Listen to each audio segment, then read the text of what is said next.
Good afternoon. Welcome to our June 27th regularly scheduled Beverly Hills Board of Education meeting.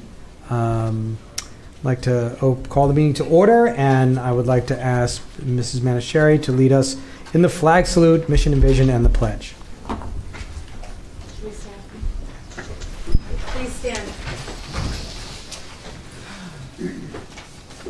I pledge allegiance to the flag of the United States of America and to the republic for which it stands, one nation, under God, indivisible, with liberty and justice for all. Can I start with the mission? Yes. The BHUSD mission statement, vision statement, and values are as follows. Mission, educational excellence. Vision, our students will realize their full potential to thrive with integrity in a complex, changing world. The Beverly Hills Unified School District Community Pledge is as follows. The BHUSD community acknowledges that in order to achieve educational excellence, we must act with integrity and respect for each other and our learning environment. Therefore, I pledge to model civil behavior and respect in all communications and in public while maintaining a culture of honesty. Listen and acknowledge differences of opinion. Do my part to protect an inclusive culture in which we honor the relationship between all school community members. And finally, honor our learning environment, including how we take care of our schools and personal property. By holding ourselves and each other accountable to this pledge at all times, we will promote an environment of educational excellence that will allow our entire BHUSD community to thrive. Thank you very much for sharing that today. We have no students here during the summer, so it's always wonderful to hear those from their mouths. I'd like to make a motion to approve the agenda, but I'm going to move item 15 up to after item 7.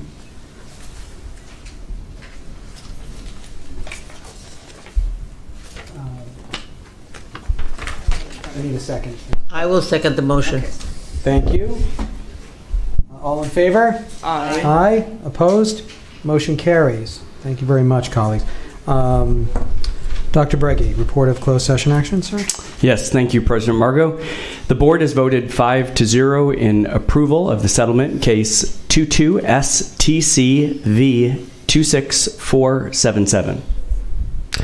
Thank you very much, Dr. Breggy. I move public comment here because we only have one public comment from Farah Dodas, and since she's here for the other issue, it saves her from having to get on Zoom later. So, if that's okay, Farah. That should be okay. I don't mean to put you on the spot. Well, I kind of do. Thanks. No. Oh, crap. Let me see if I have it. Wing it, improv. I can't improv it. That would be a bad idea. Okay. Just a moment. Apologies. Did not realize I would be up so soon. Yeah, that's on me. Okay, here we go. Thank you. Okay. Hello, everyone. My public comment tonight is that I write as a concerned parent. I am concerned that, running through our district, there is a vein of intolerance based in fear and lack of understanding. The Progress Pride flag is a beacon of hope not simply for the LGBTQIA+ community, but truly for all people. It represents the hope that one day, no one will suffer persecution for simply existing as themselves, and every individual's basic humanity will be acknowledged and accepted without question. For anyone looking for an all-ages appropriate explanation of what the Progress Pride flag represents, the message is exceedingly simple. Love is love, be who you are, and all are welcome here. Thank you for your time. Thank you very much. Okay, with that, we're going to move into our professional official business, which we have moved earlier in the meeting because of our wonderful dignitaries that are all here for the excitement. I need a motion for 8A, please. I will make a motion to approve the agreement between the City of Beverly Hills and the Beverly Hills Unified School District for the provisional use and maintenance of educational, recreational, and community facilities and the programs for the fiscal years 2021 through 2023. I'll second. Thank you, Mrs. Marcus and Dr. Stern. Any questions? I just think we should this is only like a 3-month extension until an agreement but I think it's just the same terms and everything that we've been operating under, and it's just moving it 3 months forward. So that's correct, Mrs. Marcus, and this is also on the agenda for City Council tonight. Thank you. Okay, no further questions. All in favor? Aye. Aye. Opposed? Motion carries 5-0. Thank you very much. And I'll make a motion for approval of BHHS baseball field naming and charitable pledge agreement. I'll second. Okay. And I had, we have public comment on this one. Mr. Corwin? I don't want to stop your momentum there, but I just thought it'd be helpful to give a little background to you guys. I'm David Corwin, president of the Beverly Hills Athletic Alumni Association. Graduated from Hawthorne in '83 and the high school in '87. BHUSD was formed in 2006. We had an initial board of 75 alums who played high school sports here that wanted, with the sole purpose of raising money to fill the gap in the athletic department budget. And I wanted to give you some background on that, which I thought would be helpful for any discussion or your to get your final approval of these naming rights. So since our inception, we've given $877,200 to the high school to purchase uniforms and equipment. We've also handed out $51,750 in scholarships to graduating student athletes every year. We've also engaged, which has kind of led to what we're here to talk about tonight, countless alumni. We've honored 85 alums who were inducted into the BHUSD Hall of Fame, which have brought them back to campus, connected them with former teammates and coaches, and really been the most valuable and tangible of what we've done. Irv Zackheim is one of our most engaged alums. He's generously pledged to make a significant gift for the naming rights of the baseball field, as you know. I want to give some background on Irv because I think that's important. You know whose name will hopefully be on the baseball field. He graduated from the high school in 1967. He was a standout baseball and basketball player here. He went on to Cal State Northridge, where he played baseball and was on the 1970 NCAA championship team. He then played 2 years of professional baseball in the Chicago White Sox organization before putting that dream behind him and starting a successful manufacturing and distribution business for licensed mealtime products called Zack Designs. Irv lives in Spokane. He's a member of the Board of Trustees of both the Spokane Regional Sports Commission and Gonzaga University. He was awarded CSUN's Distinguished Alumni Award in 2011. And he still has a great passion for baseball and for this high school, where he has great memories and lifelong friendships. He wants to, give back to our community and to the school specifically. We agreed on general terms of the naming agreement with the district and BHEF in August. We then followed protocol and negotiated a formal naming and pledge agreement that Irv signed in April. We're fortunate to still have him engaged and passionate about this, so I do think time is of the essence. And I hope you'll agree to approve the agreement as is, and certainly here to answer any questions you may have. Thank you, and I know we also have representatives from the foundation here as well. If need be, we'll call you up. Colleagues, questions or comments?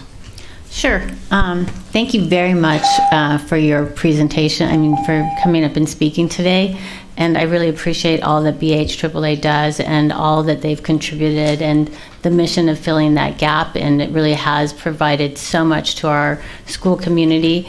And your vision to really have this program, I really appreciate your dedication to be continuing on with BHAAA and the work that you've done. And as well with the Hall of Fame, I think it is every year really wonderful to have that event and to have the alumni come back and to keep that thread and that tradition. And I really do appreciate it, so thank you. Thank you.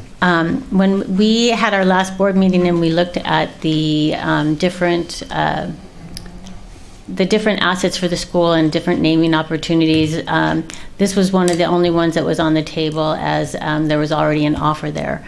So at that time, we saw, I believe it was $250,000 for 25 years, and then it could be re-upped for another $500,000. On that document that the board approved, it said 50 years. But in fact, when we got the agreement, it was really for in perpetuity. So there was a misunderstanding there. So my feeling as a board member is, because that was agreed to, I believe that perpetuity part was already agreed to in advance. It was just a miscommunication of what was communicated to the board. I'm comfortable with that as what the offer is for the naming, and I feel really comfortable with that.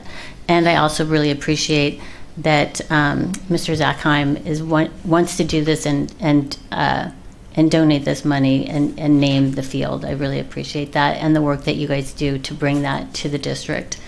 My issue really is with the agreement. When the agreement came attached and I went through the agreement, and as a board, many issues have come up, are questions and issues that have been identified within the agreement that, and there was quite a few actually, where for me, it just seems like the language of that agreement could be cleaned up so that it's really in the best interest of the district, just in the language to protect the district. And I feel like that's more nuts and bolts with the attorney. I think our attorney even had some recommendations for better language and how that should be executed. So for me, I don't have questions about those different issues. I've seen the questions that have been brought up and what those are. I think that's really for you guys to kind of sort out. But I do feel like that agreement should be revised, and to the extent of just cleaning up the contract language. That's really where I'm at right now. Thank you, Mrs. Wells. Thank you so much. So nice to meet you, and thank you for all of your time and efforts. And of course, to our donor, hopefully you'll send him our best regards. So much of this is relationship driven, and it's based on your time and your status as a community member. So I thank you so much for shepherding this to this current point. I agree with Mrs. Wells. I think we're at the point where there's a deal on the table, and I would love to approve it tonight, which is the 25 years for the initial $250,000 generous donation. And then within the next 25 years, your donor hopefully will make another donation for $500,000, and his name will be on there in perpetuity. I did run through the document, and I had a lot of concerns. I would say almost at least 1 to 2 concerns in each paragraph. And what's interesting is actually later this evening, we're considering a naming template. Right. And so I would say one example is that in the schedule, in the agreement that Mr. Zackheim kindly signed, there's another signature block that needs to be signed and was not signed. And so I would even say that we need to go back and clean it up and dot the I's and cross the T's for 2 reasons: not only to protect our district, but also to protect your donor and his generosity, so that there's truly a meeting of the minds. And so, agreeing with you, I would be more than happy to approve the deal. But I ask that then we go back and put the contract on our to be approved, hopefully, or approved conditionally naming agreement that's going to come up this evening. And I hope that my colleagues agree with me, and that your donor will understand that we're trying to do this in the best interest of all parties. So I'm trying to understand, because you both have referred to language in the contract. So you're okay with the terms of the deal. It's the language in the because you both have referred to language in the contract. So you're okay with the terms of the deal. It's the language in the contract that you want to have brought back in front of us. Well, it's not the language in the contract that needs to come back to us. It's that I would love for the contract to be put on the new template that hopefully we'll all agree on tonight. And then if there's any deviation from the template, that would have to come back to us, or it would come back to us after the fact. But this agreement, I have so many questions, I almost don't know where to start. And I'm not sure that this is the right domain for it. I'd love for it to go back to our council, get put on our template, and then we can approve the actual document with more comfort. Mrs. Marcus? Well, first of all, David and I have known each other for a long time, and I think this is a wonderful, wonderful deal for the school district. I had 3 questions, and I'm still not sure that I haven't getting a mixed signal on one of them. And the agreement is with Beverly Hills, the BH3A and BHEF.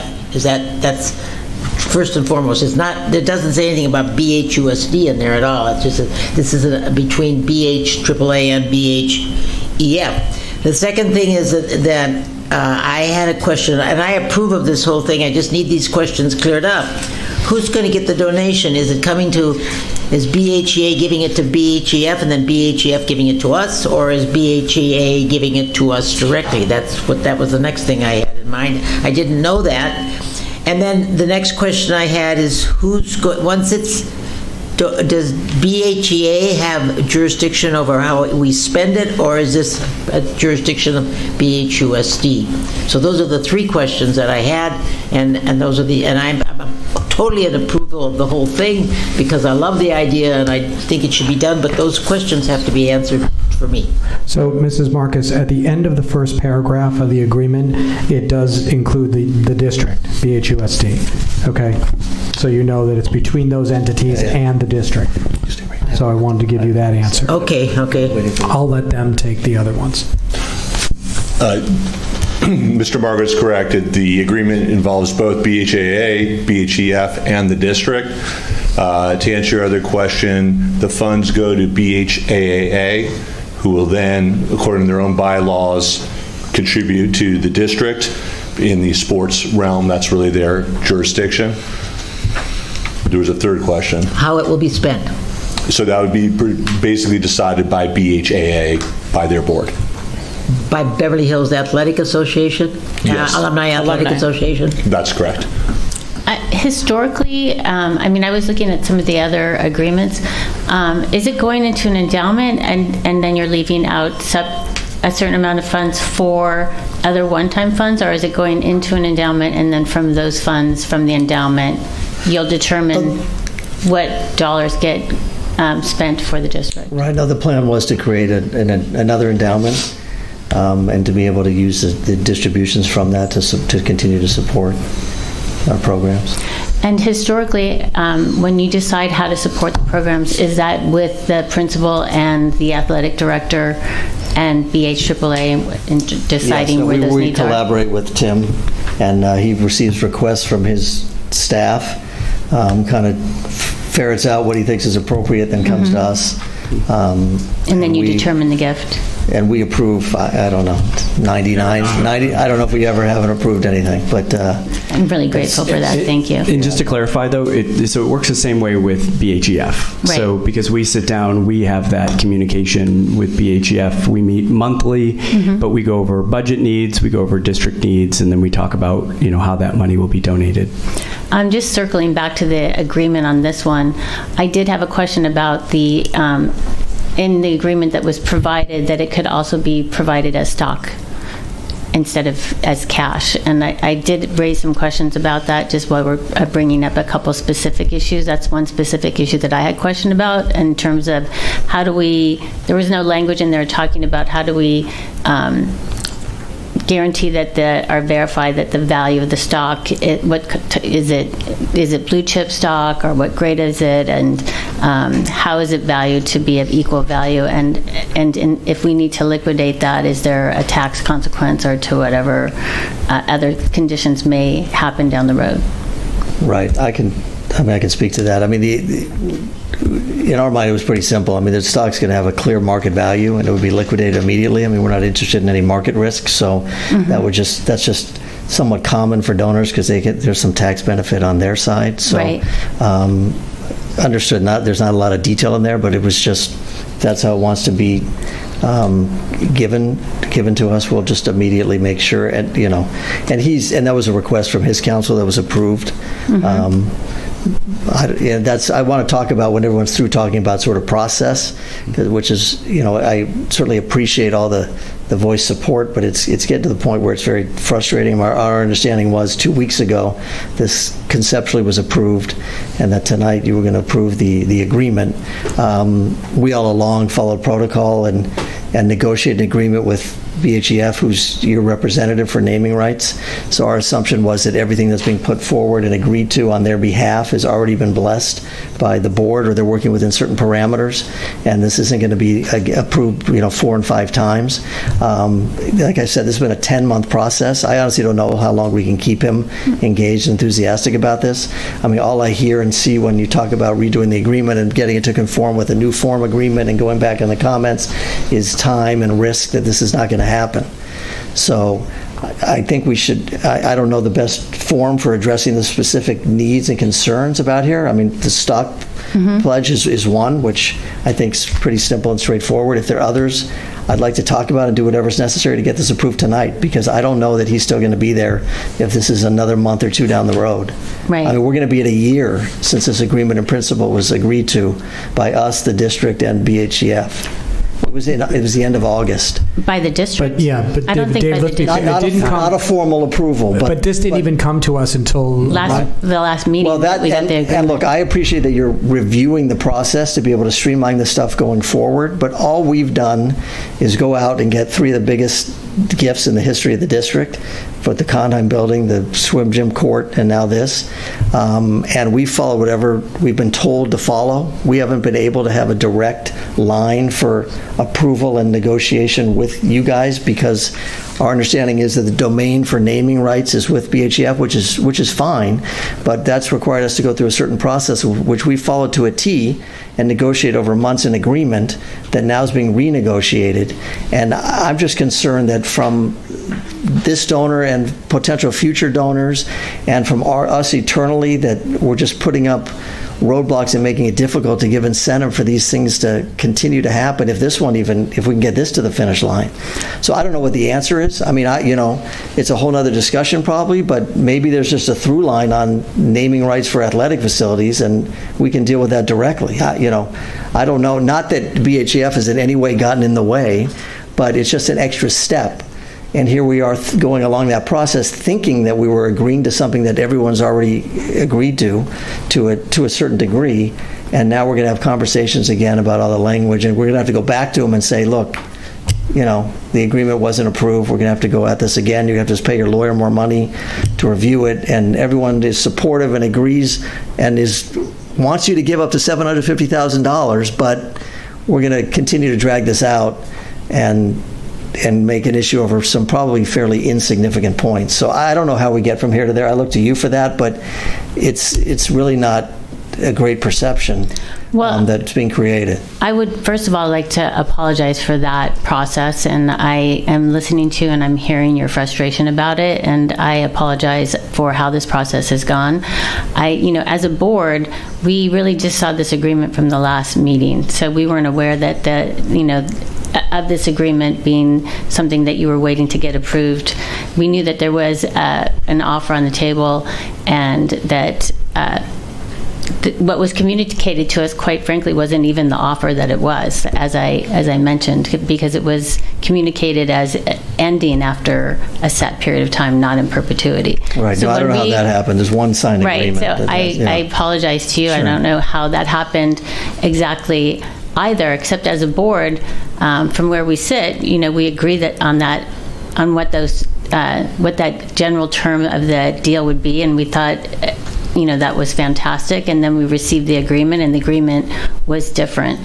As well, we would want our BHUSD attorney who's representing us in this agreement, which is BHUSD and BHAAA and BHEF, to also review that and look at it for our best interests. And given some of the history with this board, we feel it's really important that our attorney does look at that and has agreed to that agreement, that it is in the best interest of the district, not to micromanage it, but just to really be watching out for our interests. So the agreement that has been put on now is not that agreement. And so we have to have that protection. We're not trying to kill the deal.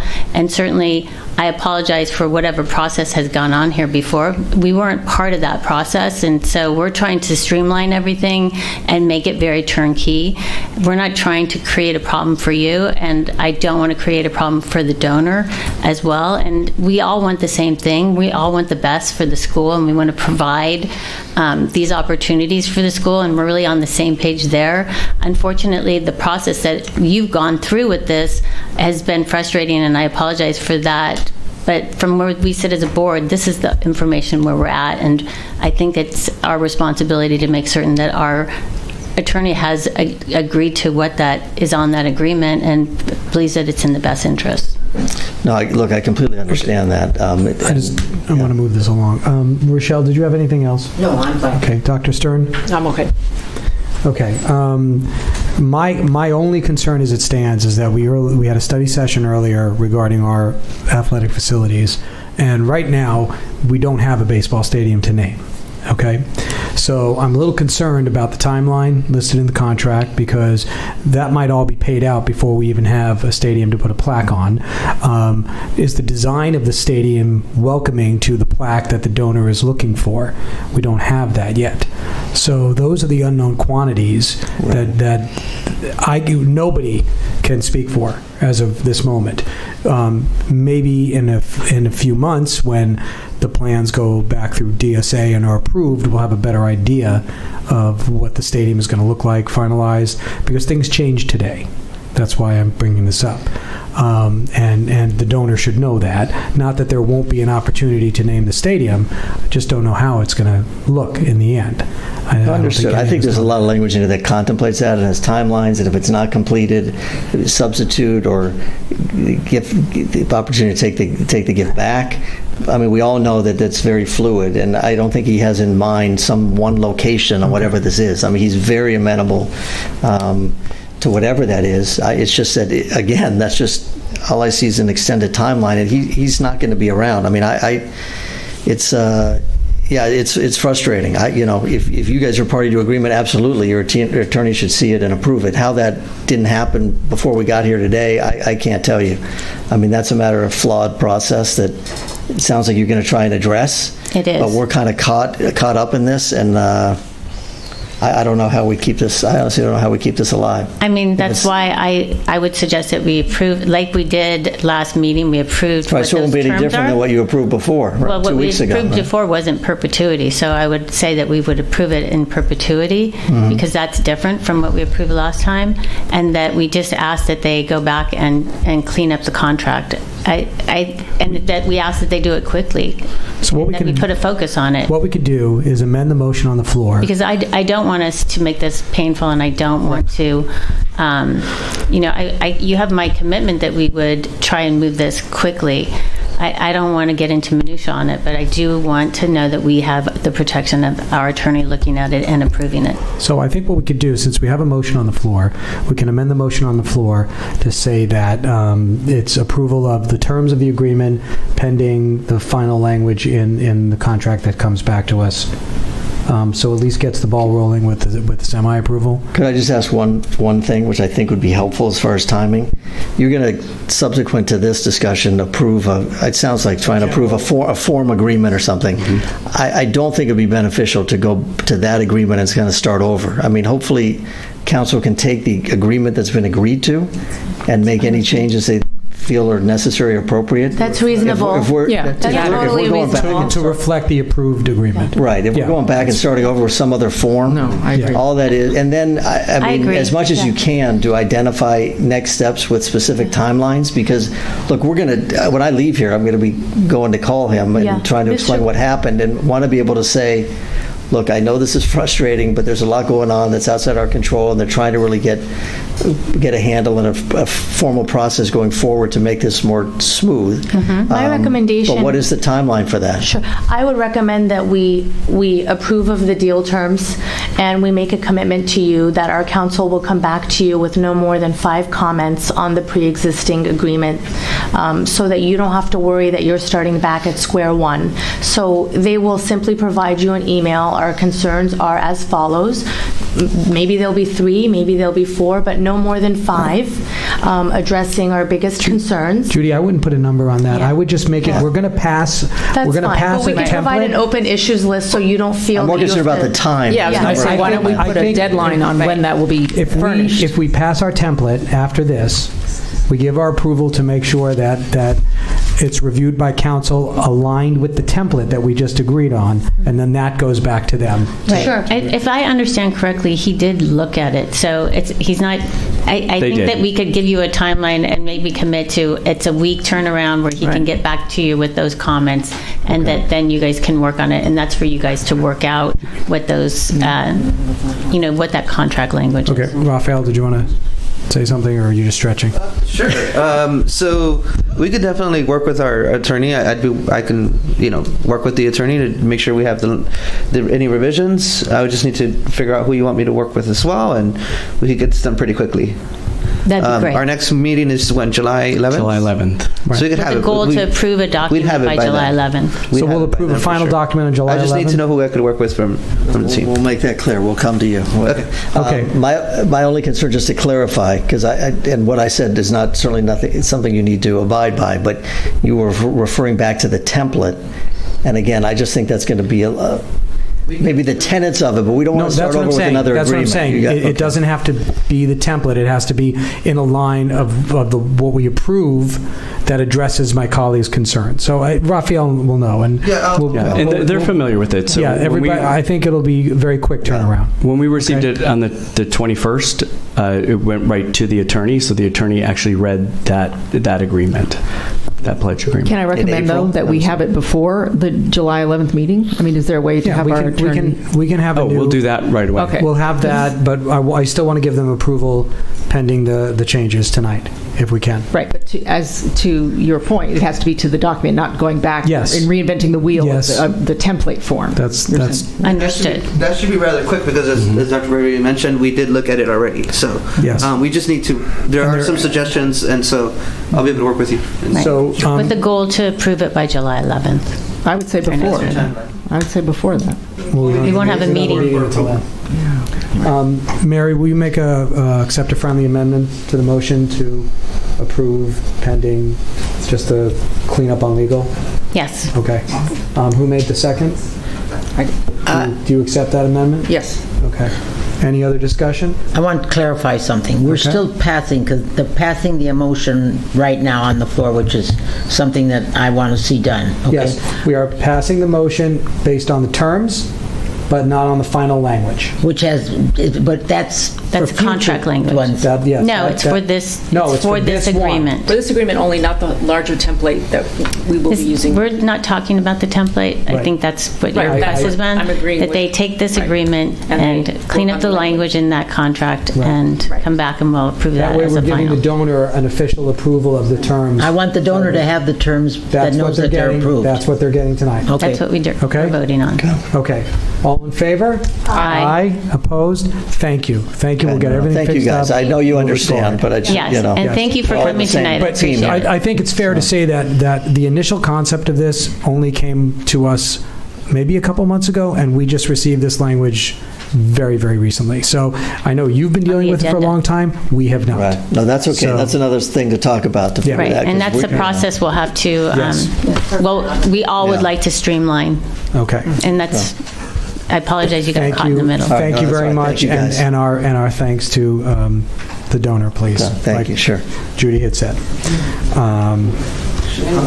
And it is a big deal because there's not a line of people outside with a checkbook with this amount. So we really have to appreciate the work that our foundations and associations do in securing these donations, because it's people's generosity is, I don't think it's in proportion to what they spend on coffee. So we'll leave it at that. Can I add a comment to that, Noah? Yes. I made a comment earlier that when someone gives $500,000 and you say that they're going to give it to them in 25 years, we don't have a lot of people standing up, and if you say, no, you can't have it for perpetuity, but they're going to give you $500,000. I'm not going to be one that's going to stand on ceremony and say that he can't have it in perpetuity. And I think we need to have that flexibility. Otherwise, we're going to miss. They're not lining up, as you say, at our door. And fortunately, from our last discussion with the foundation, we are giving ourselves that flexibility. We have a standard. That. I just want to make sure we have a standard that we like to negotiate at, and then if it's off that or an anomaly, it comes back to us. So. Yes. Well, I just want to make sure that that's the case. Okay. Thank you very much, colleagues. Robust, healthy dialogue. Moving on to said template. I don't want to trigger Mr. Corwin with this. David, we're talking about the template now, okay? You are okay with that? Okay. I'll make a motion for approval of the BHEF naming agreement template. I'll second. Thank you very much, Mrs. Wells and Dr. Stern. Any questions or concerns on this, folks? Well, I just appreciate you putting this together, and I think it's going to streamline this process going forward. And I think we've made great steps moving this forward, and I appreciate all the work that BHEF has done in the past month working with the district. Anybody else? I just had one suggestion on Schedule 1, where it says donor information. Oh, that's right. Actually, excuse me, that's included there. The actual name of the donor, what the name will be, is there. Mm-hmm. Thank you so much. And maybe we can include that on the Zackheim agreement, please, the actual name. Actual name? Yeah. Thank you. Is it on there? I don't think so. I don't think so. Later on. Thank you. Otherwise, I just want to say thank you, everyone, for your hard work that's going into this, Mr. Corwin and the BHEF team. I know it's not easy, but hopefully this is going to be the beginning of the next chapter for everyone. And you may not have been here earlier, but we got so much phenomenal good news regarding the cost savings and the completion of our future projects, which includes the athletic pavilion, I'll call it. So, Mr. Corwin, actually, your presence here is so opportune. We got such good news today, so hopefully this is going to be the beginning of a handful of these, and we'll look forward to having you and the BHEF team here again. Great, thank you. Okay, any other comments on this, Hush? Great. All in favor? Aye. Aye. Opposed? Motion carries. And the process begins streamlined. I'll make a motion for approval of BHEF naming agreement auditorium seats template. I'll second that one. Any questions or comments on this one? Yeah, I just wanted to make a comment. I was concerned about the timing. It's not a huge deal, but from what I could see in paragraph 3 and 4, there's a start date of 5 years that would be triggered at the effective date of the agreement, and I'm just concerned that if some of them, let's say, get signed in 2023, before the seats are even up and named, their term would end. So that's just a caveat of something you might consider looking into for the template, please. We're happy to make any adjustments to the template. We do have a sort of a fail-safe in there of a period of time where I believe it's 3 years, but it's in there in case there's a problem starting. Of course, practically, if a donor comes and buys 5 years worth of time and we don't get the auditorium built, we would extend that time, or at least request that the board do that, because the last thing we want to do is to have a donor feel cheated as to what they bought. So of course it's anticipated that the donor would get a full 5 years. Thank you. Otherwise, it looks great. Thank you. I have one more question. And this is, of course, between the board and an agreement and so on, and that is people buying multiple seats and special discounts. Is that to think that into consideration also, where, let's say a person wants to buy a whole row and there's like 14 seats, and would there be opportunities for discounts for multiple seats over a certain number? We would love that, and of course, whatever flexibility the board wants to give BHEF in approving this, we'd welcome that. It just gives us more flexibility in making a bundle offer to a donor, and it's always anticipated that on smaller amounts, we'll have this template to avoid the problems that we saw earlier and get things approved quickly and automatically upon approval.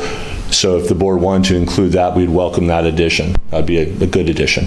I think it exists. I'm sorry. I was going to say I think it exists by default because we said anything outside of the existing templates has to come back to the board, whether it's price or terms. It's got to come back to us anyway. So to Mrs. Marcus's point, if somebody wants to buy a whole roll and ask for a discount, that has to come to us.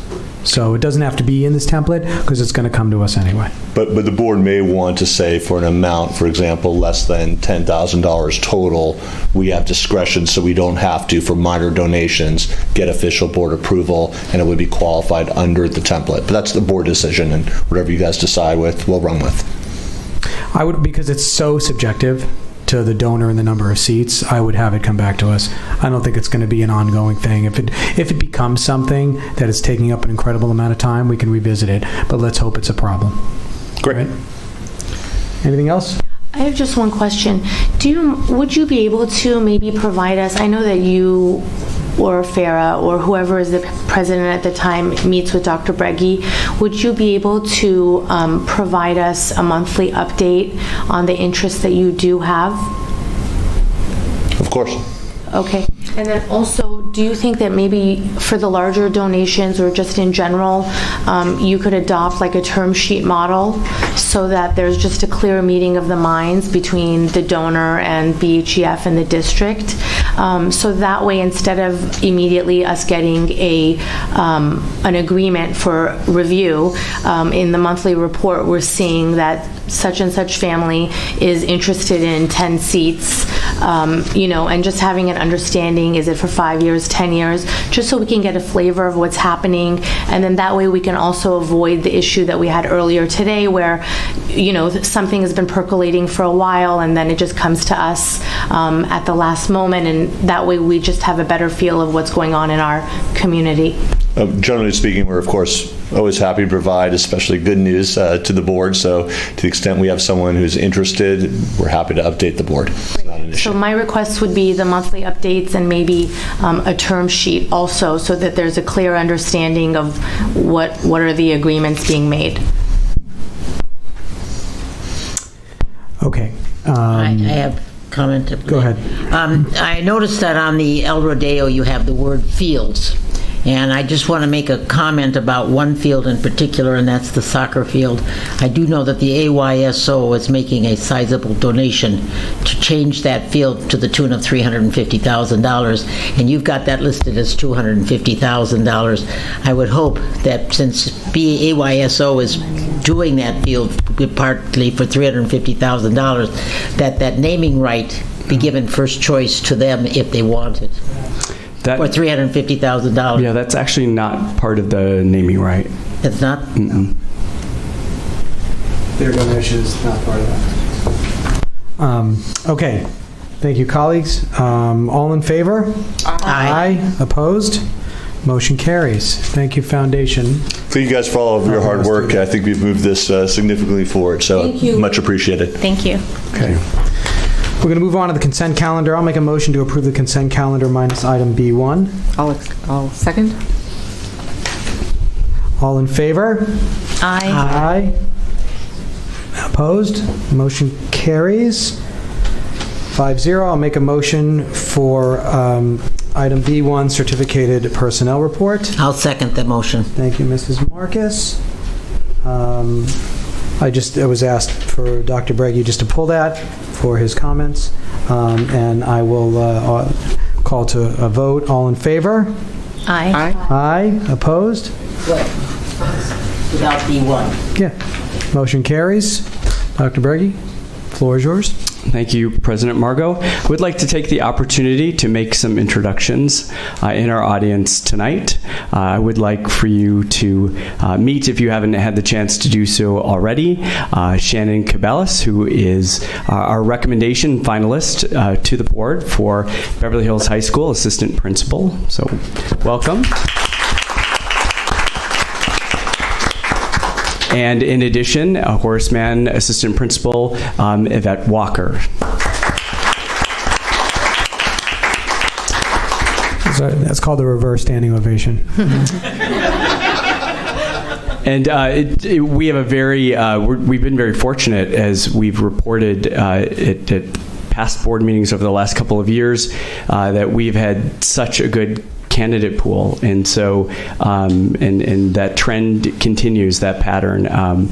We have two very experienced administrators that are joining our team. We've often said this is a tough district to cut your teeth on, and I can assure you that our interview process and the experience that they've had are just a perfect fit to our overall leadership team. Their interpersonal skills, problem solving. We're very fortunate that you are here today. And I thank you for coming tonight. Colleagues, any comments quickly? Well, I'd just like to say welcome, and we're very excited to have you on board. Ditto? No worries, it's okay. Welcome, so excited to have you and really looking forward to the next year ahead. Thank you for being with us. Ditto. Thank you for joining our district, and you're really going to enjoy the respective principals that sit to your left. Mr. Bugby is fantastic, Mr. Drew is great, and you're very lucky, and we're very lucky to have you. Thank you. And I will just say, good luck to you.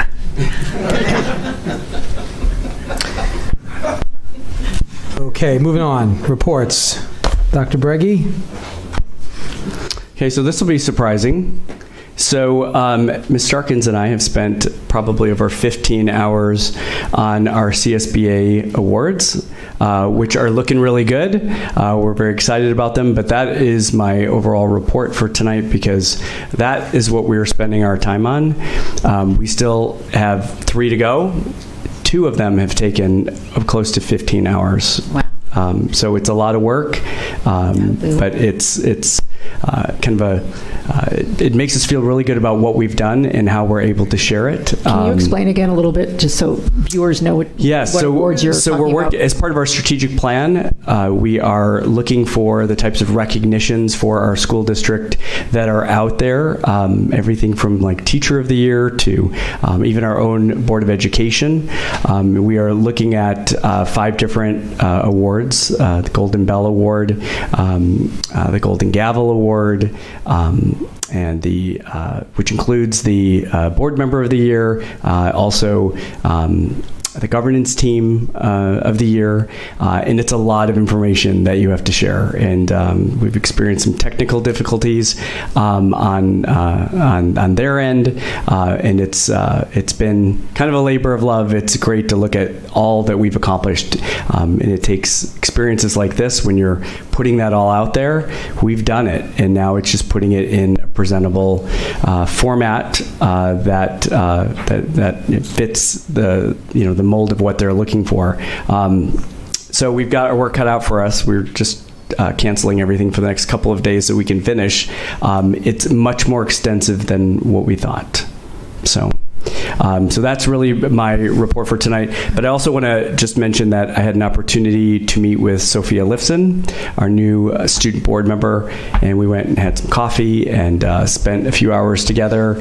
And she's really excited, and it's one of the best parts of my position is to be able to work with our student board member and get them up to speed and give this incredible opportunity for them to be able to look at our district from a 30,000-foot view. And she's all in, and she's excited, and she's had some great questions.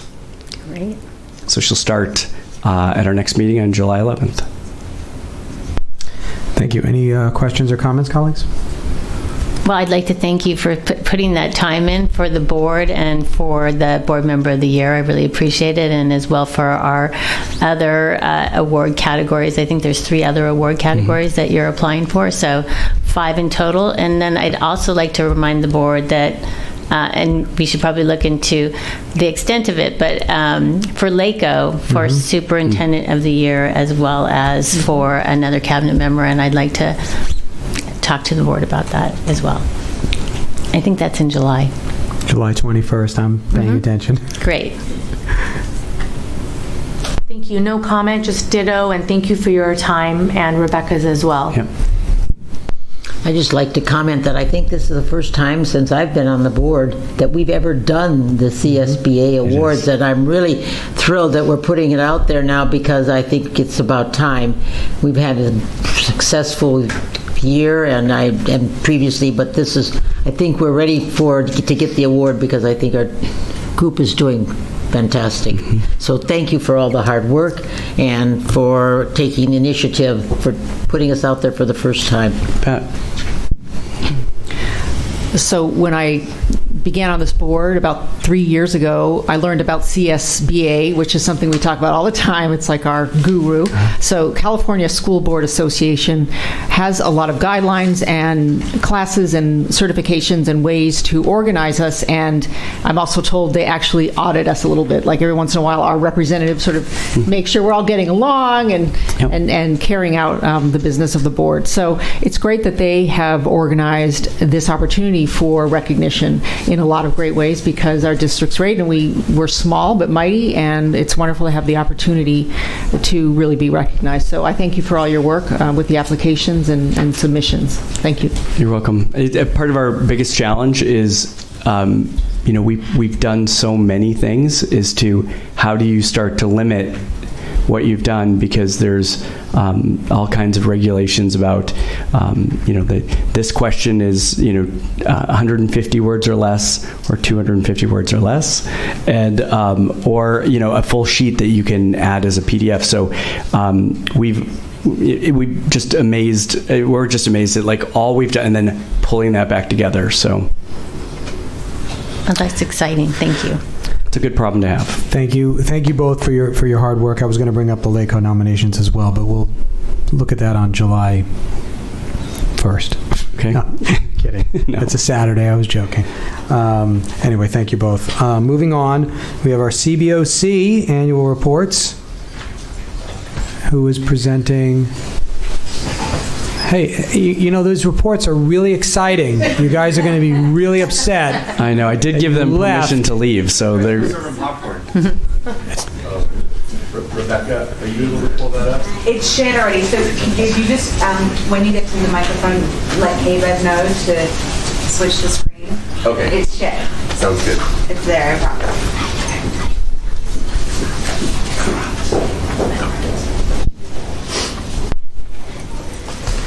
Okay. Hi. Can you hear me? Jason, can you ask KBEV to switch the screen for that, please? Thank you. Hi, my name is Jasmine Yadgari. I am part of the CBOC along with Nathan Kruger, and we are here today to present our report. The CBOC's Bond Oversight Committee, also known as the CBOC, has a role to provide its annual report on the $334 million Measure E bond that was passed in November 2008, along with the $385 million bond, BH bond, that was passed in 2018. This report covers the fiscal year of 2021 through 2022, which begins July 1st, 2021, and ends June 30th, 2022. The purpose of the CBOC is to inform the public about the expenditures of the bond revenues, in addition to actively review and report on the proper expenditure of taxpayers' money for school construction.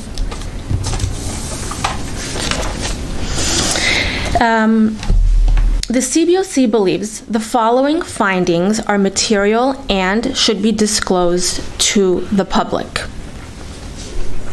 There's a few. There's 5. This is the first one.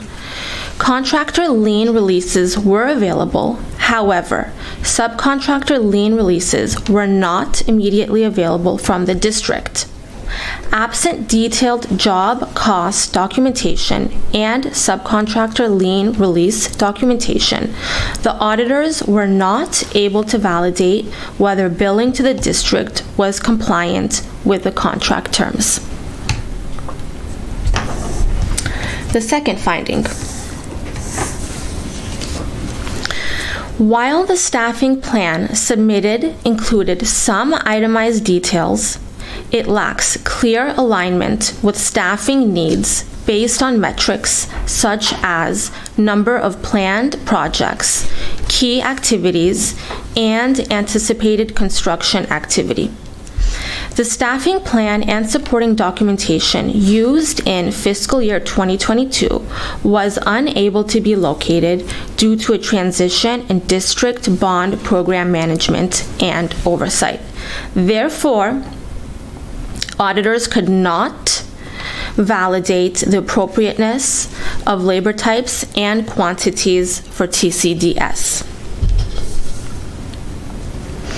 Number 3. Budget reporting to the CBOC does not include essential information on master plan budgets, forecasts, schedule of information, and cash flows. Reporting is not in line with best practices and lacks information that key stakeholders need to make proper assessments.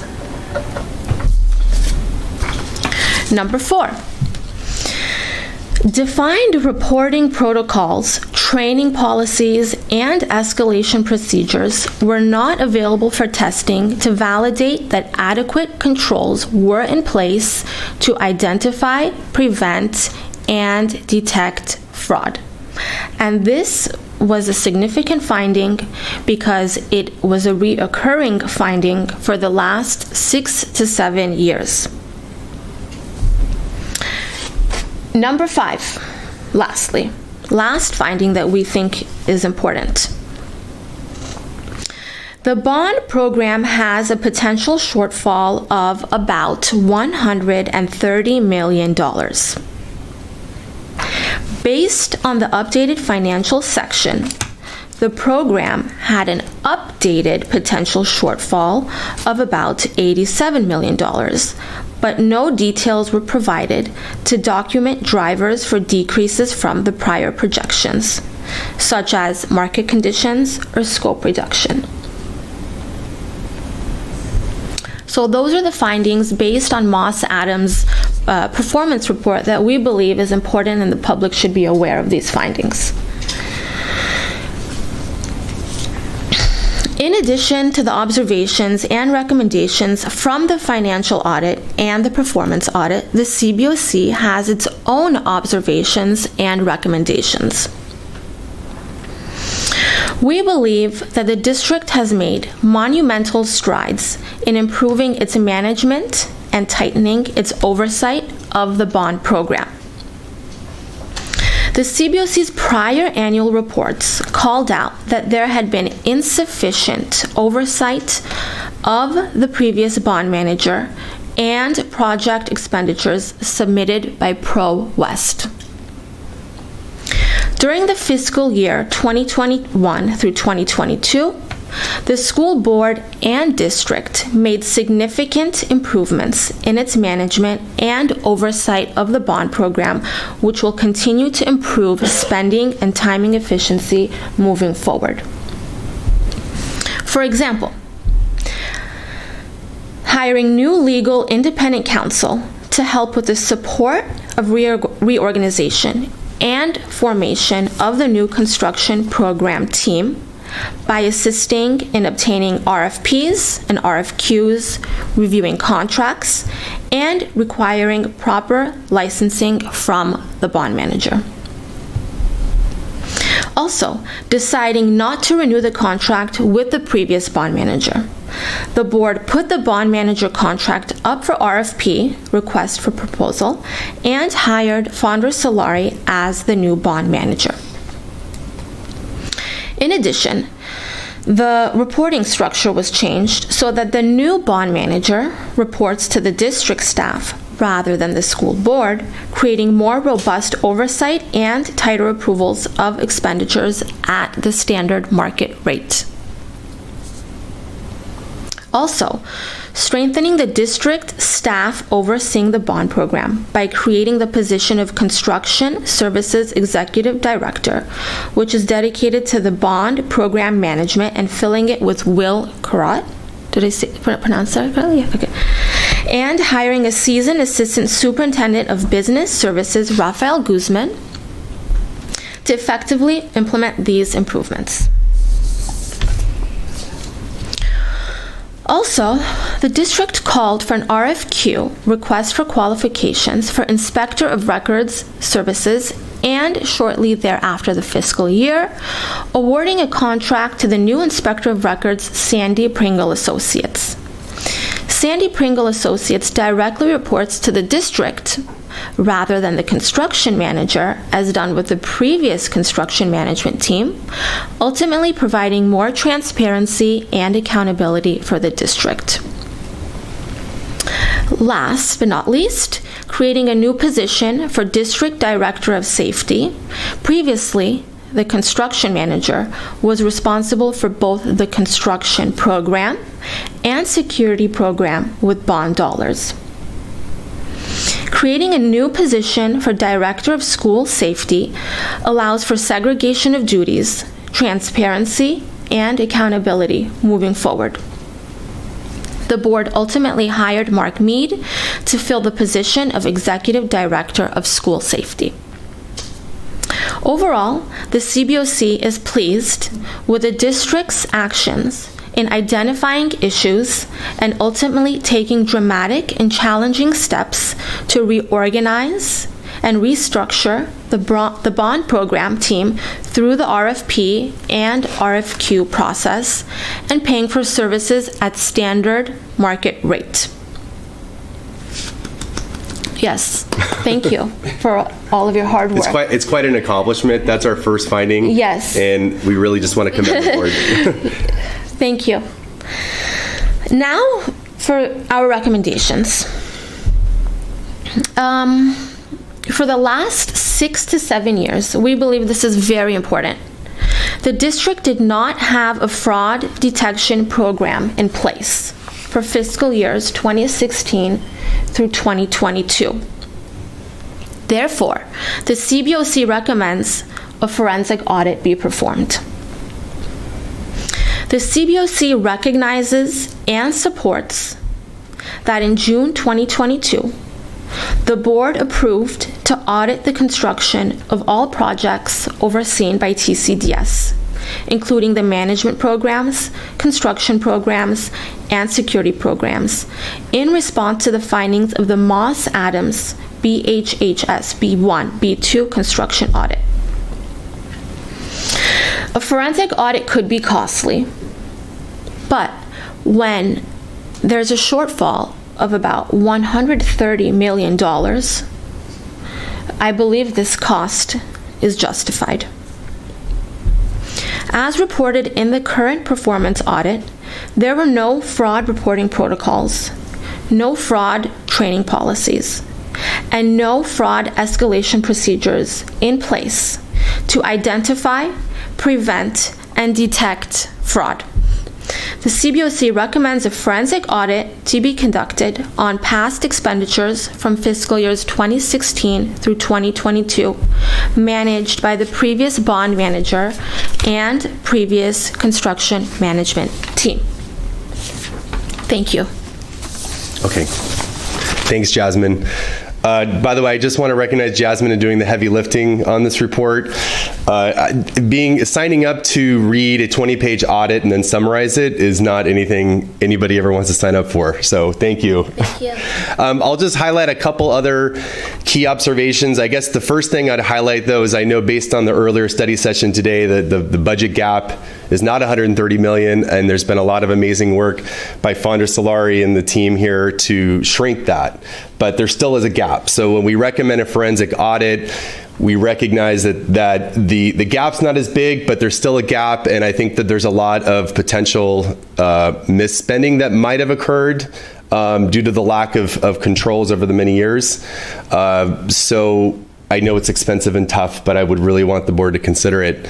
A couple other things that I'll highlight, 2 last points. You guys have done, and the district has done amazing work with the program over the past year. We are in such a better place now than we were at this point last year. But there are some things we don't have the privilege of looking forward on the CBOC. We can only look in the rearview mirror. So as we go forward, we need to continue to learn from the mistakes that have happened. One concern we have is around this is number 3. There was a security program that was I don't know if I could say implemented, but began to be implemented by TCDS. It was a $12 million program. Somewhere between $10 and $12 million were spent on putting together this security program throughout the district. As far as we understand, there was no RFP. The TCDS, the former bond manager, was given this contract, and the CBOC has not seen any summary detailed line items of the expenses of this 10 to 12 million. So as a CBOC, we have no way to say, was this proper use of bond funds? So we really encourage us, as we look in the rearview mirror periodically, let's dig into that and report what we spent that on and see what we got for $12 million. I think that's really important. Lastly, I just want to commend the district. I know this is all happy stuff, right? We had really encouraged the board to be more proactive in outreach to the community. Parents are always asking, when will construction be done? How will it affect my kid? Will my kid be able to perform at the Beverly Hills High School auditorium? And nobody knew. And so with the town hall that you guys hosted last, I think it was maybe October or last fall, it was great. It was a great start. Parents could log into YouTube Live and see it. But I really encourage the board and the district to do a little bit more outreach. If I could see Raphael at a PTA meeting just sharing some top lines, or somebody that you send, or something to that effect, to go into the places where parents are and let them know what's happening. Like what should you expect when your child moves to the next campus? I think there's just a lot of misinformation and rumors, so I think it would do us all justice to share all the great successes and timings.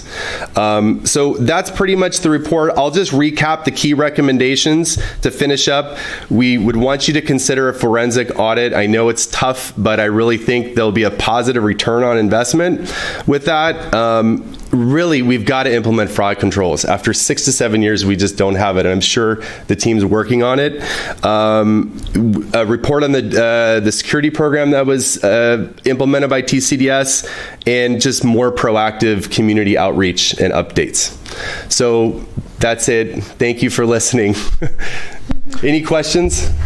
Colleagues? Are you still awake? Yeah. Thank you, guys. Well, thank you for your report. And as you know, I really appreciate the CBOC, and I think it's a really important committee. Of course, it's mandated, but as well, it plays such an important role and is so important for our district and our bond program. So thank you very much for your presentation and your report. And I really appreciate all the work that we've been able to accomplish from this year. And having the study session today, I encourage you to go back and watch the study session today, because we got really great news from Founder Solari and our whole construction team, and how hard they've been working for the last 12 months to turn this program around. And when we talk about a gap in the construction, it's not that the gap just disappeared. That gap is smaller now because of all of the work of Founder Solari and our construction team, and as well with Raphael, to really work with all the different regulating agencies and find a way for us to be able to finish our schools within our own means. And that's been the result of all of their hard work and the impact that they've had on our construction program. So I just want to clarify that that's why we have a smaller, looking like we're able to finish this program. But it's not just that it was suddenly changed. It was a year of hard work on their part to really make this happen. And you'll be able to report on that next year when you do next year's audit report. I get a whole 12 months before I can talk about it. Exactly. But overall, I think that the board agrees with you and hears you, and we are looking back at what occurred previously with the previous construction management team as well. And I appreciate your recommendations. Thank you. Thank you. Thanks. Judy?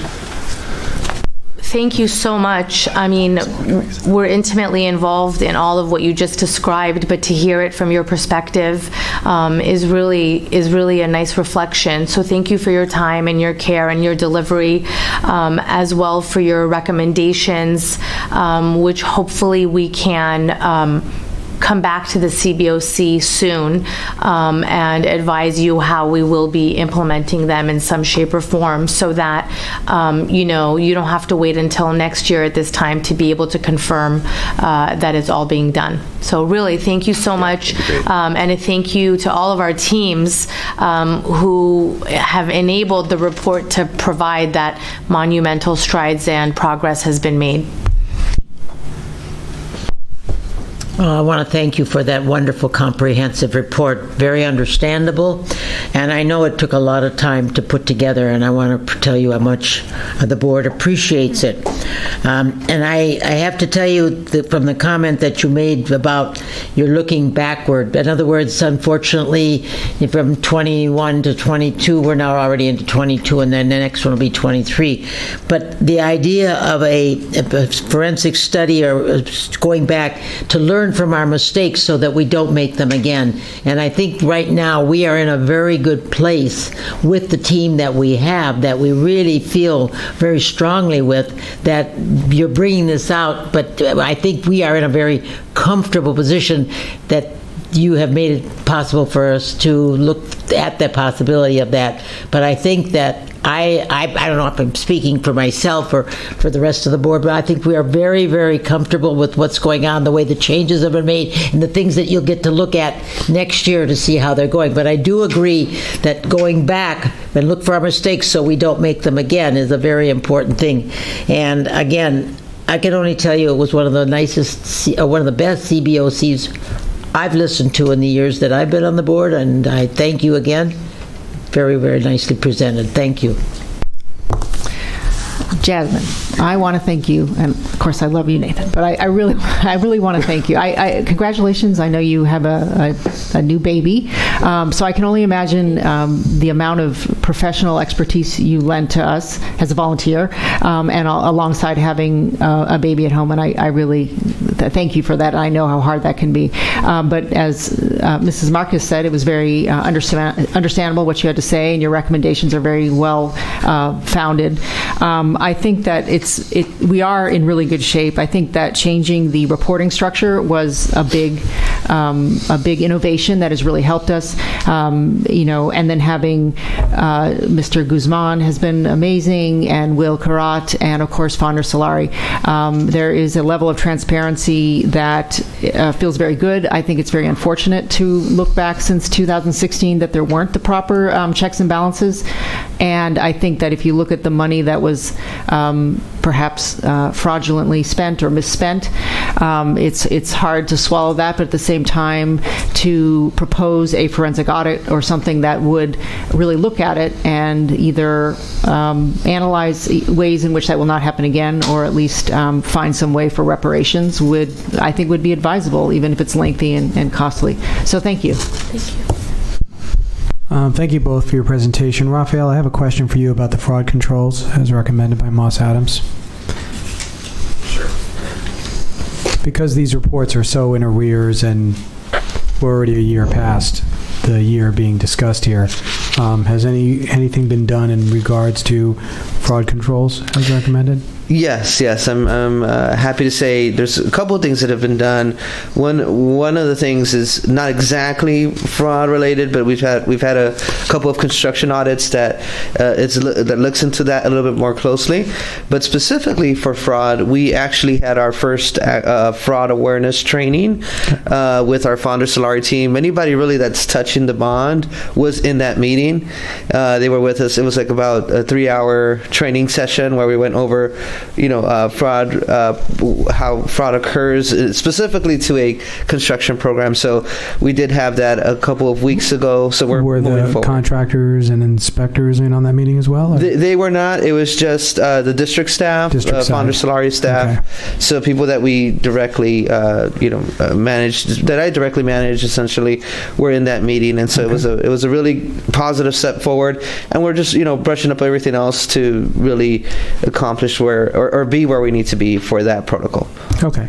Because it seems that most of your recommendations hopefully will be attended to by the time the next report comes around. So we hope so. Thank you. Yes, thank you. Okay. Thank you very much. Moving on, LCAP approval. Dustin's running. I will move for the approval of the 2023-2024 Local Control Accountability Plan, better known as LCAP, and the local indicators. I'll second. Thank you, Mrs. Marcus and Mrs. Wells.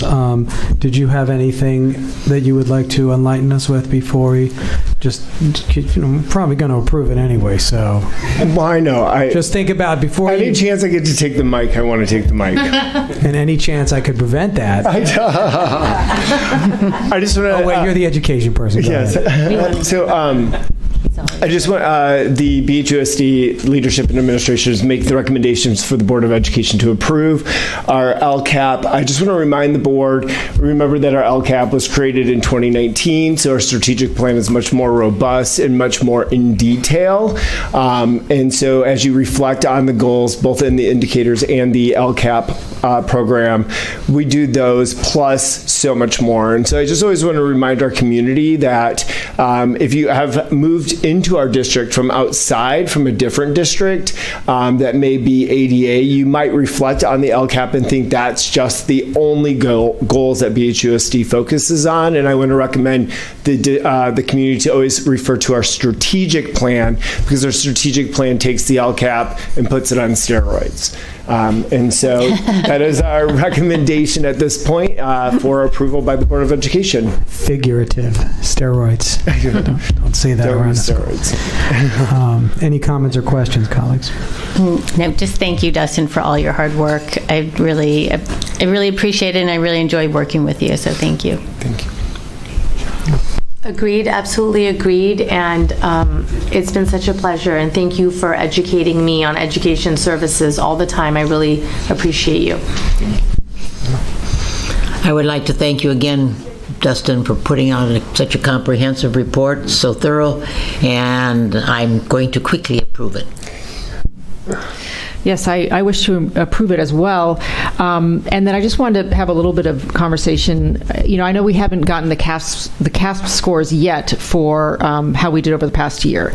So when we look at the previous school year, I mean, one thing that really stands out, which I think is amazing and really is laud-worthy, is the English language arts scores, because if I understand it correctly, more than half of our students met or exceeded. Correct. So that's great. They're meeting state expectations, and they're going beyond. Many are going beyond.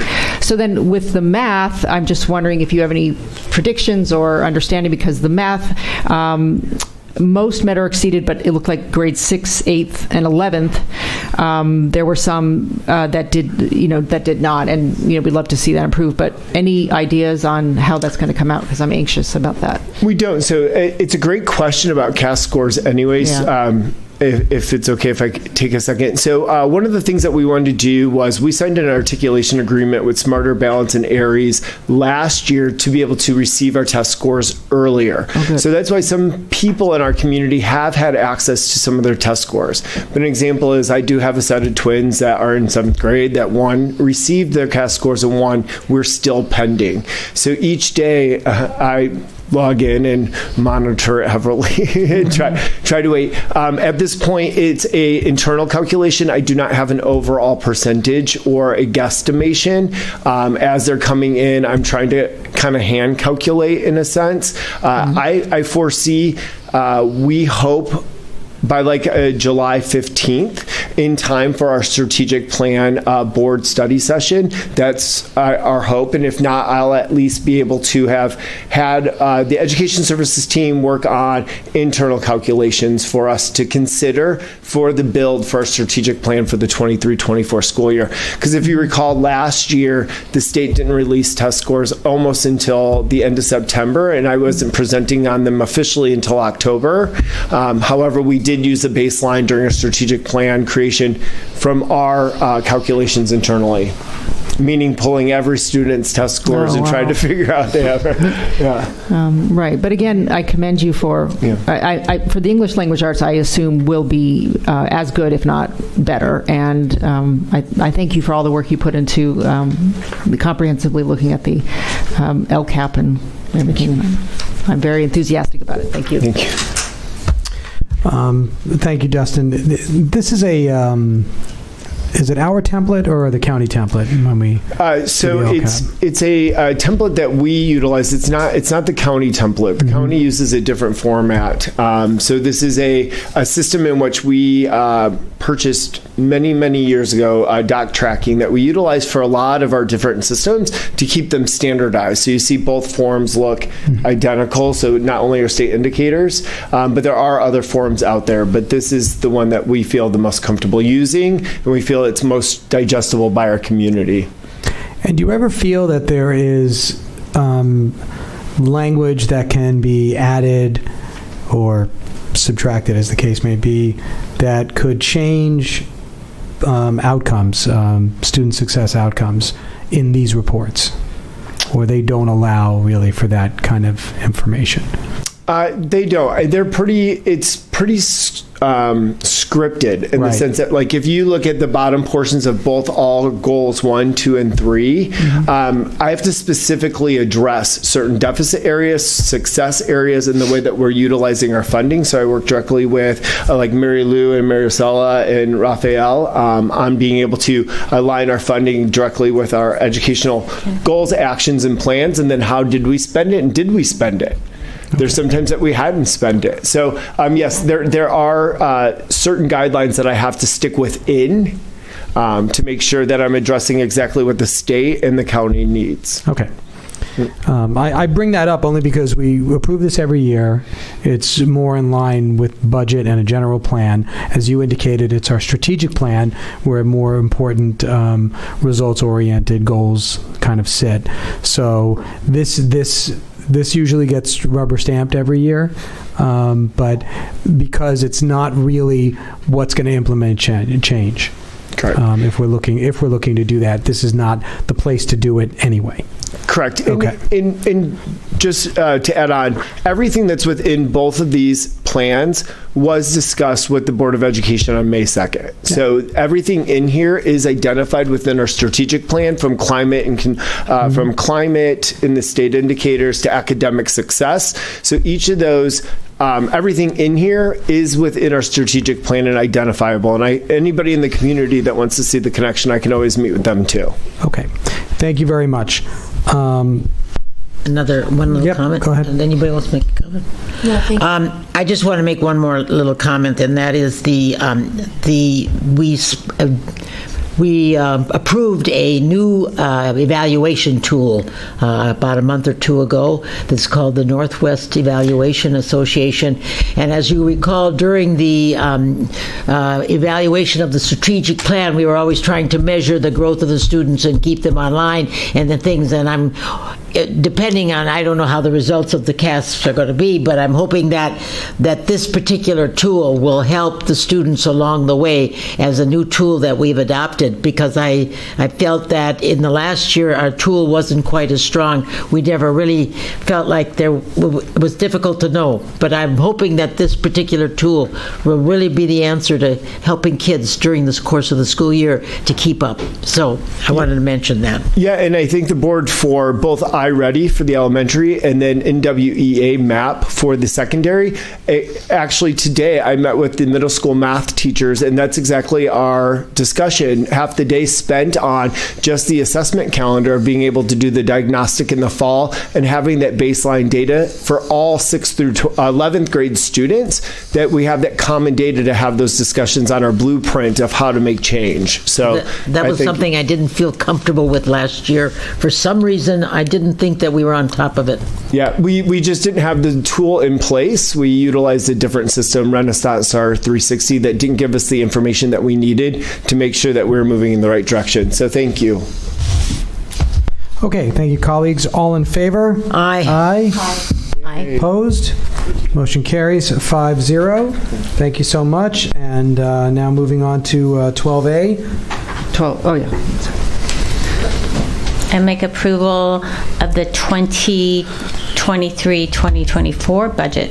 I'll second the motion. Thank you, Mrs. Wells and Mrs. Marcus. Mr. Guzman.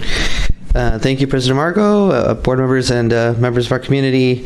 Really happy to be able to present today regarding the budget. We've given our presentation already, but nonetheless, I want to make sure that we just review some items really quickly. So if we can show here, and I just again want to reiterate, I'm thankful for our team. Everyone really participated in the formation of the budget. We really are looking at just having everyone just understand what their budget is and why they need the funds, and not necessarily justify it, but be able to make a case for their funds and understand why they need it and how they're going to utilize it. And so everyone participated, from our assistant services, Mr. Seaman. His help was really, really invaluable to this process, as well as Dr. Horvath, Ms. Collins-Williams as well. We all kind of came together, and each one of our directors also looked at their budgets, and our principals. Our principals sat there and literally budgeted each item. We gave them a list of vendors that they used in the previous 2 years. They looked at the vendors. They're like, do we need these vendors? Do we need other vendors? How are our costs looking? Here's salaries. So they got a really comprehensive look at their budget, which is even our construction team, our maintenance team, everyone participated. Everyone that has a budget, we met with them about the budget, and they kind of walked through it. So it was really great. We already reviewed all of this, but I'm just going to go straight to kind of the summary of the budget. Just because I want to make sure I just reiterate it. We first have our estimated actuals. This is where we anticipate to end the year. In regards to revenues for our estimated actuals, you can see our revenues are down, mainly because of the reduction in all other state revenues. That's really the main difference, where we saw some losses, and that's basically due to the fact that we're projecting less amounts for some of the one-time grants that the governor had proposed, and so we're budgeting that correctly based on the new information we received at the May revision in regards to those being reduced. Ironically, we're probably going to have to do a 45-day budget revision because we received notice that they're going to go back up. So we're in the swing. We're in a ship that goes back and forth. Luckily, not a submarine. And then the revenue, we have we went down from 95.1 to 94.3. So that's where our revenues ended. In regards to our expenses, we could see that we went from 95.7 to 95.1. So we have less expenses, and basically we're showing our ending fund balance to be 21.5. In regards to the budget itself, as you can see, in regards to the revenues, we're looking at our unrestricted revenue being 67.5 million, our restricted 24.8, for a total of 92.4. That's our revenue side. Our expenses, though, that is actually higher than our revenues at 96.5 total, which creates essentially a projected deficit of 4.1. Again, this is a projected deficit. We may or may not see changes to this based on how the activity happens throughout the year, how the property taxes come in and out, and all those types of situations. Multi-year financial projections, as you can see in our multi-year, we're looking like our deficit spending, or projected deficit spending, is being reduced throughout the 3 years, and so that's good. Mainly, though, that's because of increased revenues, and mainly it's because of the property tax increases that we're looking at throughout the years. So, and again, that's estimated at about 4% growth in those years. In our unrestricted side, we could see that the deficit spending that we're projecting is about 2.8 million next year, 1.6 million the year after that, and then 800,000 the year after that. And that's pretty much it. I could go into the other funds, but I think we reviewed those already. And next steps, again, is to approve this budget today, continue to monitor our ESSER expenses, our property tax receipts, external economic factors, any legal settlements that might arise, and begin to focus on year-end closing. So that's where we're at. So any questions? Colleagues? Well, thank you again, Raphael, for this recap. And I do just want to reiterate that your approach that you brought to the district this past year and how the different school sites and the different departments are doing their budgeting, how it's different this year. And in many ways, it's almost like a zero-based budgeting approach in terms of building their budgets up and really giving them that training and the ability to build their budgets. And I think that's going to really bode well for us as a district. We often talk, that zero-based budgeting gets thrown around all the time, but now we're actually, in many ways, taking steps to have that type of an approach in how we build our budgets, so they're much more reflective of what the needs are of each of these areas, and we'll have better spending with our district dollars. So I thank you for bringing that to our district and really bringing that knowledge to all of the different departments in the schools. I think it's really wonderful. Thank you, Ms. Wills. I appreciate that. In conversations with Dr. Breggy, he really wanted us to look at our budget and, just kind of get a better idea of not having to be so volatile as in the past. And I think this is a step in that direction. And, I think we're moving forward in regards to, like you said, like this concept of zero-based budgeting, having someone understand why they need the money they need versus just, here's a pot of money, go out and spend it. And so now it's shifted, and that's a culture that we're trying to implement. And so thank you for that. Speaking of approach, I would also say your approach of transparency and diligence is something that I truly have come to admire. I mean, you're leaving no stone unturned, constantly communicating what you're working on, what your concerns are, and mostly putting systems in place. I could see that one of your goals, it's clear, is that if you're out on vacation with your family, there's a spreadsheet that already handles that and covers that. And I really thank you for equipping our district to have these processes in place so that, we don't have to reinvent the wheel. Year after year, it's going to happen. We can all grow and learn and be more precise. And also, I want to commend you and as well Dr. Breggy, finding the funds. Every time you're reporting on something, it's not just reporting on the issue, but you're also 3 steps ahead. You're already reporting on the solution.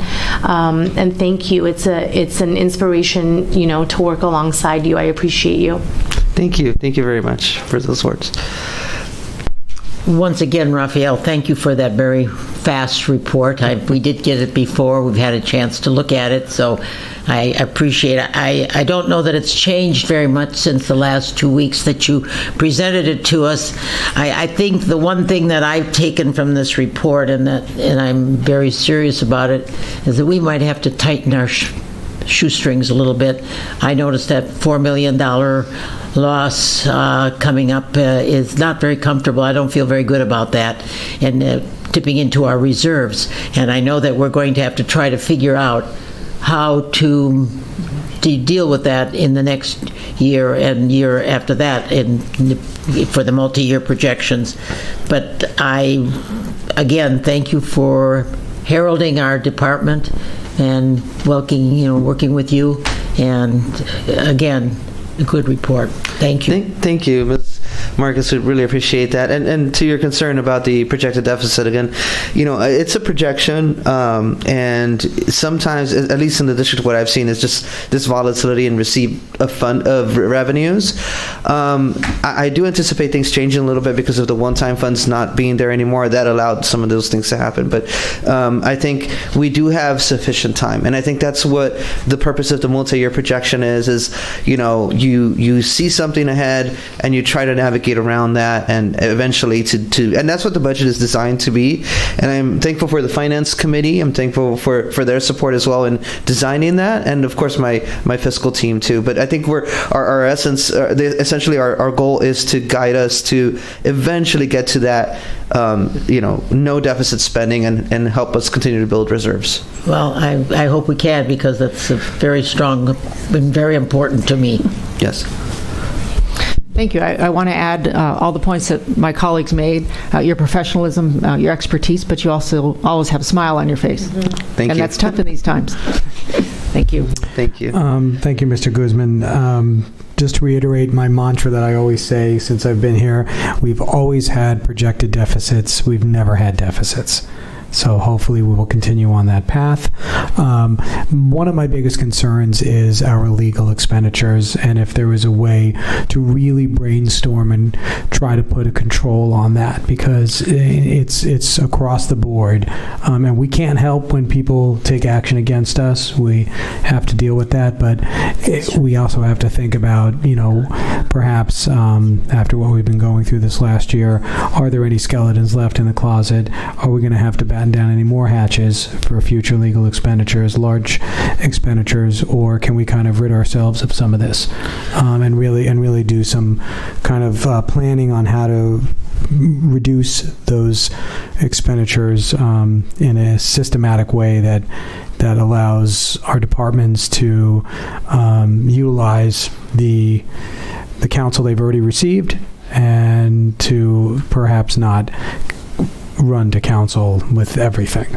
Thank you for that. And Dr. Brady has directed that to us in cabinet, and in fact he's also asked me specifically to work on developing a system where we have just more transparency on our legal costs overall.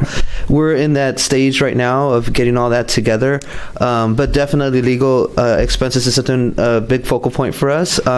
Next year I do expect some legal expenses to come forward.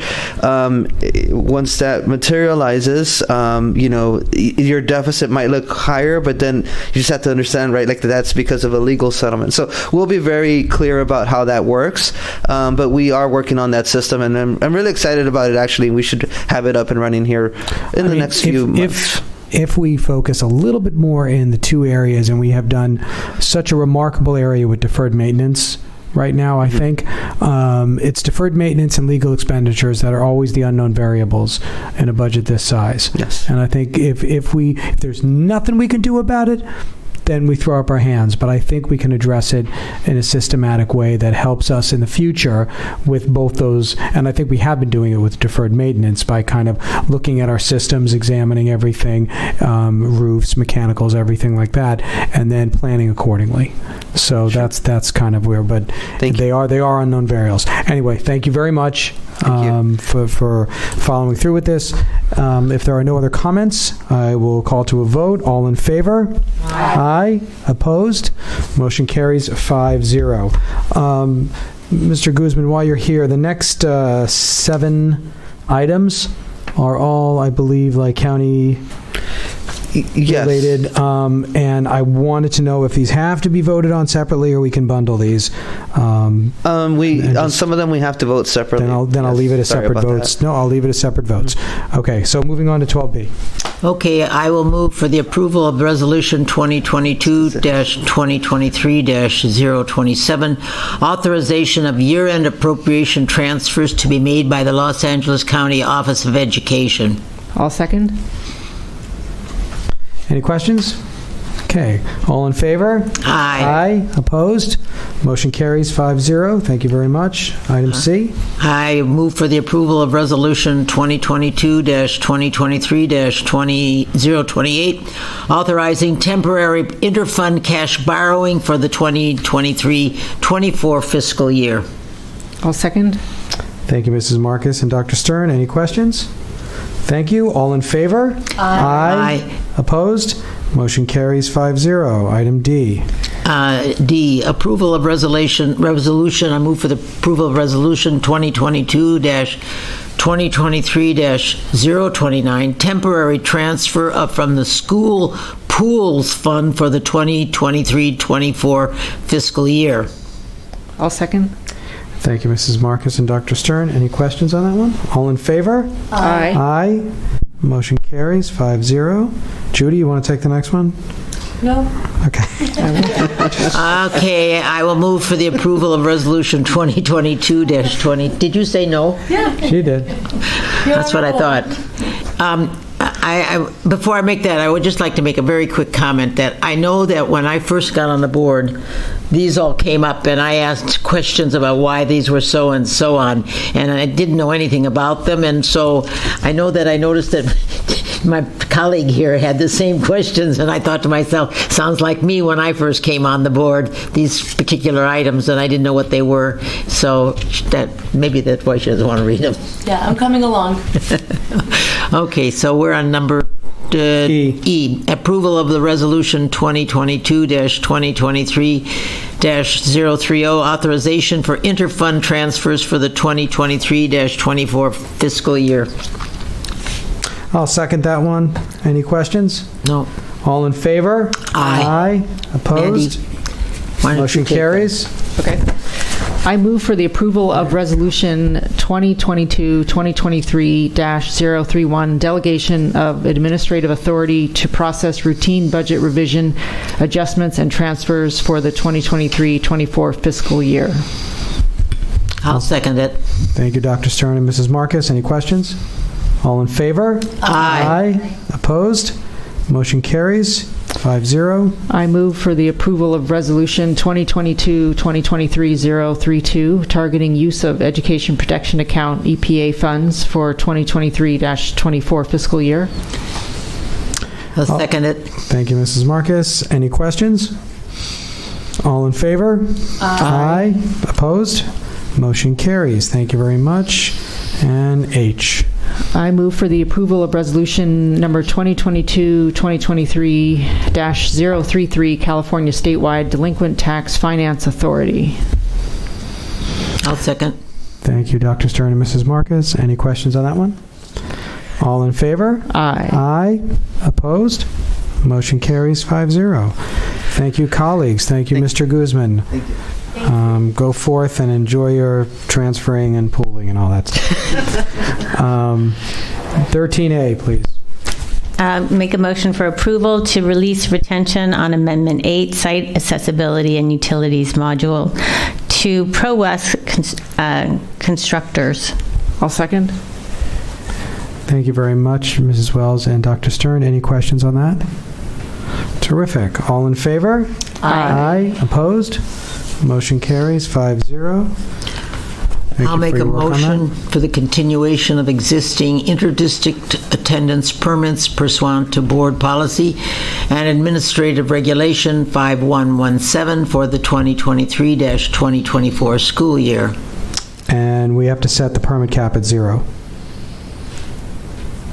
For this motion, we have to set the permit cap on. But didn't say, okay. Yeah, I know. You jumped in before I could make the motion, Rochelle, Okay, because I'm you are sorry. on fire. The cap at 0.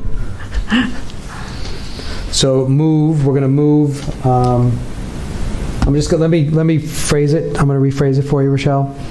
You have to move that we keep the annual permit cap at 0.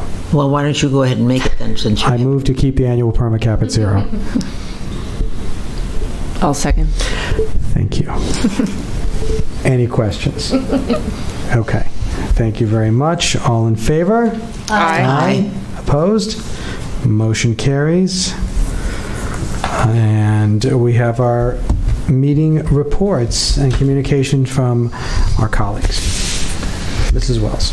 Today, Judy Manicherry and I attended the Rex and Park Commission meeting and reported on the ongoings with the school district from graduation to date. And they also had issued yesterday a survey for families for elementary school and middle school, or just elementary school, for to understand better the needs of the family and community for after-school programming. So that's in progress right now. So if you've received that, please fill it out and provide all of your comments, because they're very responsive, and we're working on that with the city, and I think it's wonderful. And then I just also would like to thank Dr. Brady as well, as we talk about all these. We had a study session today on the construction program, and as we talk about all the changes that happened in this past year, we restructured and reorganized, and really Dr. Bragi has just taken that leadership and really driven this and made these changes, and I really appreciate it, and you're able to now start to see the fruits of the labor, and I really want to commend you for that. And that's all I have. Thank you. Thank you, Mrs. Wells. Thank you, Mrs. Wells. I don't want to repeat what you stated, but just to add on to it, I'm really glad that we've been going to the Recs and Parks Commissions together. They fall on Tuesdays, which is not always easy for us because we have our long days on Tuesdays, but they've been appreciating it, and I really would love to acknowledge the city in being a partner with us. We've shared some of our, the family's requests and needs, and they've taken it with such stride and are doing their best to listen to the community, and we're their partner in that, and it's a great role to play. The camps are in full swing. It's camp season, so we've had a lot of the summer months are interesting in that they're mellow, but they've got their own hustle and bustle. So we've got, a lot of the city camps on our facilities happening. In addition to BHEF, our athletic programs are in full swing. Thank you, Mr. Ellis, for all of that. And it's just wonderful. I'm just hearing so much positive feedback across the board, whether it's our connection to the city, our connection to the families, and our work does not stop on June 5th or June 1st. So we're here for the summer, and I think we continue to get a lot done, and it's great to be here with all of you. Yesterday was a monthly Health and Safety Commission meeting, so I have some report from the Health and Safety meeting that I went to yesterday. The police and fire gave their usual reports. There was nothing surprising in them. There's a small increase in the types of calls that they got. The police department is very, very proud of their less than 3-minute response to all kinds of emergencies. The firefighters are looking for any youngsters between the ages, I think, of 10 and 17 that would like to attend the Junior Firefighters Academy, which is being held from July 17th through July 21st, and you can call the fire department and get information on that. They have some openings, and the police department has also got an academy going, but theirs is full at the present time, so there's no openings there. During the month of May, the fire department does a very deep routine inspection and cleaning up of all of their equipment. The one thing that's coming up, I believe that this was, I thought I heard them right, there's a national night out on October 1st, if I'm correct, and I hope that we will be partnering with them on that. I think they would look forward to that, so that's October 1st, save the date. They presented some information on the citywide outdoor warning signal system that they had. Then there's another thing coming up very interesting. They had a speaker from the place called Pangea, which is, it was a man by the name of Corey Winter who talked about National Safety Month. And he was talking about increasing the ways to make your homes, the schools, the work, and the community safe. And when he started to talk about the schools, I was ready to say to him, you got to come to our school because everything you're saying we have in place. I was so proud of our schools and our program because everything he said, I thought like one entrance, knowing who's entering the building, and so on. I thought to myself, he has no clue what Beverly Hills is about because we are A1 in the school safety.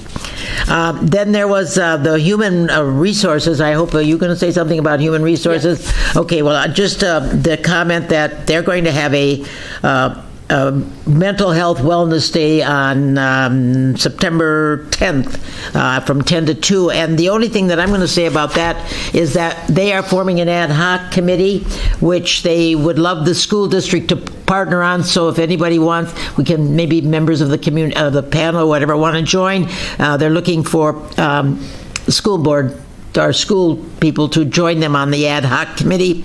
And then they had another presentation on beating the heat, resources and tips how to stay safe in the sun.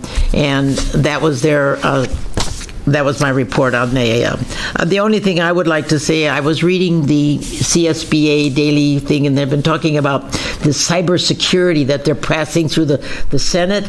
The only thing they don't tell you is how, like, who's going to pay for it? I mean, they want to pass this bill, but they don't tell you how it's going to be funded, which is always something that it surprises me. But I would like to just talk for just 1 second how happy I am to see the change in the bond program, the plan that's coming up, and I just practically couldn't believe that what I was hearing, that this is going to be so within our grasp financially in the next 2 years, that I really want to compliment everybody who worked on it.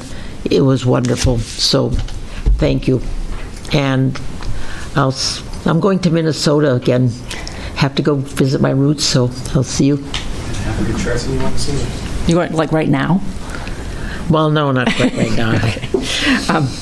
I went to the Human Relations Commission, and I will talk about that in a second, but I wanted to address something else, a little more central. The Pride Month, as many of you know, has been celebrated over June, the LGBTQ celebration, and one notion that I wanted to discuss, and I think there's a picture. Rebecca, did you? I shared it. KBEV's sharing it. All right, well, I'll just talk about it. KBEV's sharing it. That's all right. Okay. Thank you. This is me, but I'll tell you why. Okay. Mozart. There's this notion, a false notion, that in the schools we can somehow groom children to become a certain inclination, that we could, quote unquote, groom them to be LGBTQ. Well, every day of my little life, I heard Mozart, I had violin lessons, I met famous violinists, I had a very nice violin. I am no concert musician. I am no violinist. I am not a barrage. So if you use that analogy, my parents tried very hard to make me a concert violinist, and I am not. So it is, by schools merely discussing the presence of LGBTQ individuals will not groom them nor make them become such. Their very existence is undeniable. It is a fact in all human societies. Some variation of LGBTQ is and has been around. It is not grooming. It is merely stating that these individuals exist. Another analogy would be if in biology class they talk about amphibians. No one's going to become an amphibian or a reptile because of it. So I just want to caution people when they use that term. I also think that it would be amazing if, instead of letting programming from Hollywood speak about the LGBTQ community and their realities, it would be great if the narrative was really discussed by people who really are, who live that life. And it is as mundane as can be, and it is not necessarily what Hollywood might present, which is often about being at parties or parades or wearing sequin dresses, which is all great. But there's many individuals who just live life with some of the struggles that many of us have, and they're driving the freeways, they're helping their neighbors, they are raising kids or they're not raising kids. Thank you for that. I will talk about the Human Relations Commission now. Thanks for the picture. It is kind of cute, isn't it? The Human Relations Commission really does a lot of wonderful things, and not only for mental health, but really thinks about the larger heart and compassion that we as a city with relative fortune and good luck that we share. And one thing they've done recently is they have stewarded from the city upwards of $2 million in grants to a variety of initiatives. And these have included to the Maple Counseling Center, as well as food banks. Another thing that the Human Relations Commission is getting ready to launch, and I think this is great, in the ever-present quest to partner with the city, Human Relations Commission is going to partner with the public library, and there's going to be bonding over a book called Lessons in Chemistry. Now, I assure you, it's not about chemistry, because if it were, I don't know if that would interest a lot of the kids, because it is, in fact, on the honors reading list. So all of you out there in high school honors class, you will be needing to read this over the summer. Not to give a spoiler alert, but it's about a 1950s chemist mom who wants to track down which kid is mysteriously eating her 6-year-old's lunch. So it's very intriguing. Kids really like it. But this initiative aims to partner with the public library, and there will be, in late August, a live streaming where the author, who lives in London, will be reading from the book, and this will also be moderated by our well-known and loved Julie Goller, who has just retired, but she is willing to help us out, and she's from our English department in the high school. So that is all I have to report, but I'm really looking forward to that in late August. Thank you, Dr. Stern, and thank you for your words. Correction, the National Night Out, I was handed a slip, is August 1st. Is it August 1st? You said October. It's August. No, I said, Okay. So, correction on that, August 1st, put in your calendars. I wanted to thank the staff that came to the meeting tonight. Thank KBEV as always. Happy birthday, Colby, our illustrious leader back there. I want to thank the City of Beverly Hills City Council for working with us on the JPA and continuing that, so everything can kind of stay smooth until we've hammered out the new agreement. I want to welcome once again our new administrators, Shannon and Yvette, and wish everybody a happy 4th of July, and we will see you back here on July 11th. Meeting is adjourned. Thank you, everyone. That was a good one.